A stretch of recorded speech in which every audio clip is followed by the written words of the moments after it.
Assalamualaikum warahmatullahi wabarakatuh. Rahayu, rahayu, rahayu. Salam santun, salam hormat, salam takdim kami, tim Padepokan Lokajaya. Kita haturkan untuk semua spiritualis yang ada di Nusantara ini. Semoga selalu dalam keadaan sehat walafiat, serta dilancarkan segala urusannya oleh Allah Subhanahu wa Ta'ala. Allahumma sholli ala sayyidina wa maulana Muhammad. Kita haturkan sholawat serta salam kita kepada baginda Nabiullah Muhammad Shallallahu alaihi wasallam. Semoga kita semua mendapatkan syafaatnya. Ya, untuk para sahabat semuanya, tentunya kita kembali lagi dengan pembahasan Satrio Pidingit dan kondisi situasi Nusantara. Berbicara mengenai sejarah, tentunya Nusantara ini adalah satu-satunya negara yang dimana memiliki peradaban-peradaban yang sebenarnya itu sudah sangat maju.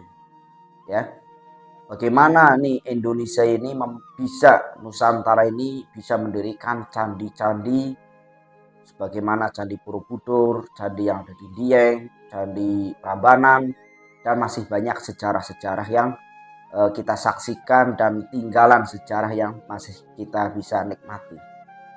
Bukan hanya itu saja, sebagaimana juga pusaka-pusaka yang ditinggalkan oleh nenek moyang kita itu hasil karya daripada orang-orang terlebih dahulu. Orang-orang yang memang memiliki suatu kemampuan untuk bisa mengolah besi menjadi senjata yang sangat indah. Tetapi bukan hanya ini saja yang ingin saya bahas terkait dengan kenapa Indonesia ini, Nusantara ini di zaman-zaman sekarang justru malah kemajuan secara teknologi kelihatannya itu maju, tetapi secara peradaban umat manusianya ini menurut para narasumber ini justru malah mundur. Karena apa? Karena dengan kita ini malah lebih bangga terhadap budaya-budaya asing, lebih menghormati budaya-budaya asing ketimbang melestarikan, nguri-nguri budayanya sendiri. Ini yang menjadi fenomena di akhir zaman ini. Padahal sudah jelas sabdo palon nagih janji akan terbukti, ya, dengan apa? Klaim-klaim yang mengaku sebagai zuriyah Rasul, Habib-habib palsu. Ini dengan secara mereka ingin merebut Indonesia ini. Dengan apa? Dengan menganggap nasabnya itu paling suci, nasabnya itu paling mulia, sehingga memandang pribumi, memandang masyarakat Nusantara ini itu di bawahnya. Kita harus menyembah, menghormati, apapun harus dikasih. Ini sehingga apa? Sabdo Palon bertindak secara goibnya atau secara apanya lah ya, termasuk dengan terbongkarnya ini diselamatkan oleh Allah Subhanahu wa Ta'ala. Ini orang Nusantara ini diselamatkan. Kalau tidak diselamatkan, sehingga kita anak cucu kita ini, karena apa? Semua itu diklaim. Lagu kemerdekaan Indonesia ini siapa yang bikin? Habib ini. STNK SIM buku nikah siapa yang bikin? Habib ini.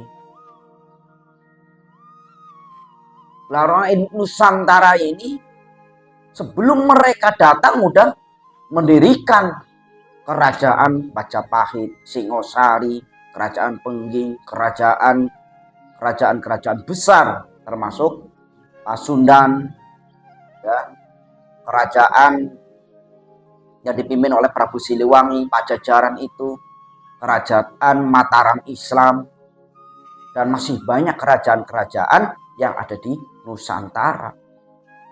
Lah mereka datang langsung mengeklaim masalah STNK, masalah lagu. Dibanding dengan nenek moyang kita yang sudah peradaban itu jauh lebih maju. Bahkan menurut Gus Muafik ya, bahwasannya di Arab Saudi di sana masih jahiliyah, di Nusantara ini sudah tertata.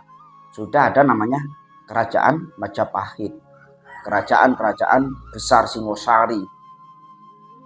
Ya. Sehingga apa? Sebenarnya Indonesia ini, orang Nusantara ini memang sudah maju secara peradaban, secara perpolitikan ini sebenarnya sudah maju dari zaman dahulu. Tetapi karena dibodoh-bodohin, karena enam doktrin-doktrin yang mengataskan nama agama, yang mengataskan nama aliran, sehingga kita buta dalam berpikir. Padahal dulu pernah Sabdo Palon Noyo Genggong ini dengan perjanjian dengan Syekh Subakir, yang dimana boleh orang-orang Nusantara ini memeluk agama Islam, tetapi jangan sekali-kali meninggalkan adat istiadat kebudayaan yang ada di Nusantara ini. Ya sehingga apa? Tidak ada rasa kenyamanan, tidak ada rasa, yang ada malah semakin kisruh. Apalagi di zaman akhir seperti ini ya, ada beberapa golongan nantinya. Ya, sehingga kita bisa menyaksikan sendirilah, ada golongan Wahabi yang selalu setiap hari itu membid'ah-bid'ahan kita, memusyrik-musyrikan kita. Ada golongan LDII misalnya, ada golongan banyak tuh, LDII, Salafi Wahabi. Itu banyak sekali golongan-golongan yang mengatasnamakan agama justru untuk menghakimi orang-orang yang di situ mempercayai dengan kebudayaan, masih melestarikan kebudayaan Nusantara ini.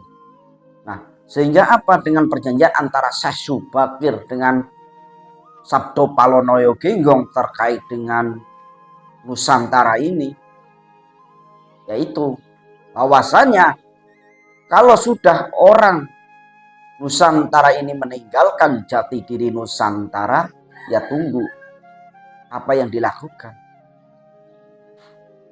Ya mungkin di situ namanya kerusuhan. Nah, terkait dengan Sang Kinasih Satrio Piningit, kenapa banyak orang menanti kedatangan daripada beliau? Ya bagaimana tidak menanti? Sedangkan kondisi Nusantara ini, yang miskin semakin miskin, yang kaya semakin kaya. Banyak artis-artis diangkat sebagai pejabat. Padahal secara kapasitas kemampuan, ya memang sudah belum tentu layak. Disitulah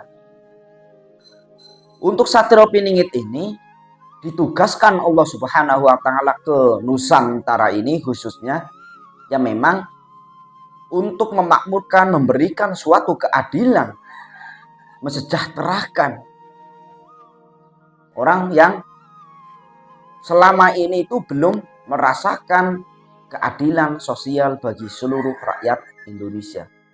Ini juga termasuk salah satu Pancasila ini pedoman daripada apa yang akan dibawa oleh Sang Kinasih Satrio Piningit itu.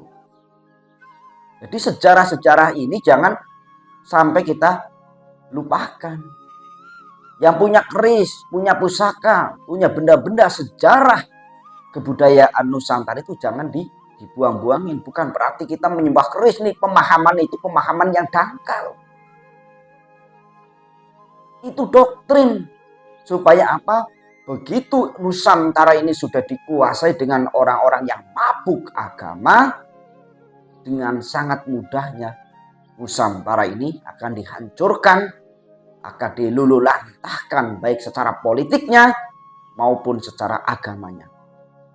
Itu memang orang-orang seperti itu memang ditugaskan oleh orang-orang Yahudi. Untuk apa? untuk menggerogotin keyakinan-keyakinan orang Nusantara ini supaya tidak ada lagi persatuan, bercerai balai ya, bahasanya kan seperti itu. Itu memang dengan sistematis untuk dikirim melalui memasuki agama. Ya karena orang Nusantara ini memang paling menghormati cucu Nabi. Tapi bukan Habib yang ini ya. Karena secara ilmiah, secara sejarah, secara kitab-kitab nasab kuno banyak penolakan. Apalagi secara tes DNA, secara ilmiah. Ya, jadi Sabdo Palono Yonggenggong ini memang sudah bekerja menagih janji daripada Syekh Syubakir ini terkait dengan kenapa orang Nusantara ini selama ini malah justru mengolok-olok budaya sendiri, malah menggandrungi budaya lain.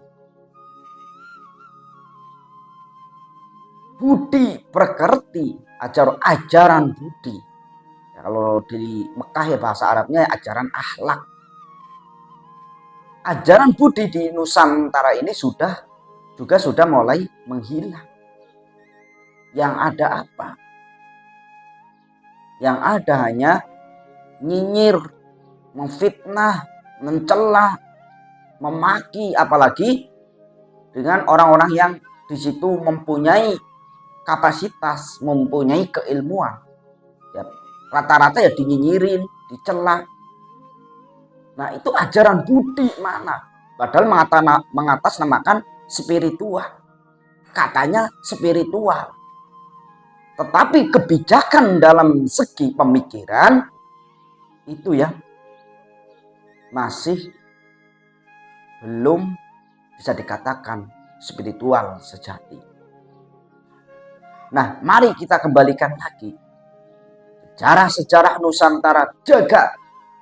Sejarah-sejarah peradaban Nusantara ini kita benar-benar jaga, benar-benar kita lestarikan kembali dengan penuh hati sehingga kita tidak mudah untuk didoktrin, diadu domba, difitnah terus-terusan. Maka dari itu, kenapa sekarang ini banyak masyarakat Indonesia khususnya tidak lagi mempercayai dengan orang yang mengatasnamakan cucu Nabi, tetapi untuk merampok pribumi. Merampok apa? Merampok dari segi kesetaraan. Ya, dari segi kesetaraan. Sehingga kalau kita, walaupun kita mempunyai keilmuan apapun, kita tetap di bawah daripada para kabib-kabib Yaman itu. Nah ini yang terus kalau tidak diselamatkan pemikiran kita, ya kita bagaimana nih nanti generasi-generasi berikutnya, itu sangat mengerikan. Maka dari itu, apakah ini juga termasuk Sang Kinasih Satrio Piningit ini sudah benar-benar bekerja dalam membongkar semua kebusukan-kebusukan manusia yang mengatasnamakan Dzurriyyah Rasul, yang mengacak-acak Nusantara ini, yang memang dengan sengaja ingin meruntuhkan peradaban Nusantara ini yang kental dengan adat istiadat dan kebudayaannya. Ini ya. Jadi untuk Sang Kinasih Satrio Piningit ini alasannya ditunggu-tunggu, alasannya dicari-cari. Ya tentunya karena banyaknya masyarakat Nusantara ini yang belum merasakan kesejahteraan, belum merasakan keadilan sosial bagi seluruh rakyat Indonesia. Ini yang kenapa ini sehingga apa? Bukan hanya itu aja, keadilan, baik keadilan hukum, keadilan sosial, keadilan hidup, ini belum merata semuanya. Dari pemimpin awal sampai pemimpin sekarang ini, ya apalagi dari pejabat RT sampai gubernur umpamanya. Ini terkadang ya, ini juga musim pemilu nih. Dia menjanjikan ini itu, dekat dengan rakyat, merangkul-rangkul petani, orang miskin dirangkul, dicium. Begitu jadi apa yang ada? Semua terbalik dan semua tidak sesuai dengan janji-janji kampanye. Ini juga kita harus lebih pintar lah dalam menentukan pilihan. Jangan hanya 50.000 suara kita itu, masa depan kita 5 tahun itu digadaikan dengan uang 50.000. Itu adalah namanya politik money, ya. Itu nggak boleh, atau politik hitam. Tuh ya, terima kasih. Ini kenapa nih atuh alasannya Satrio gitu itu memang dinanti-nanti, itu tadi alasannya ya. Terima kasih, salam santun, salam hormat dari tim Padepokan Lokajaya. Bila mana jauh daripada kebenaran, mohon untuk diluruskan ya, karena kebenaran itu hanyalah milik Allah Subhanahu wa taala. Terima kasih. Assalamualaikum warahmatullahi wabarakatuh.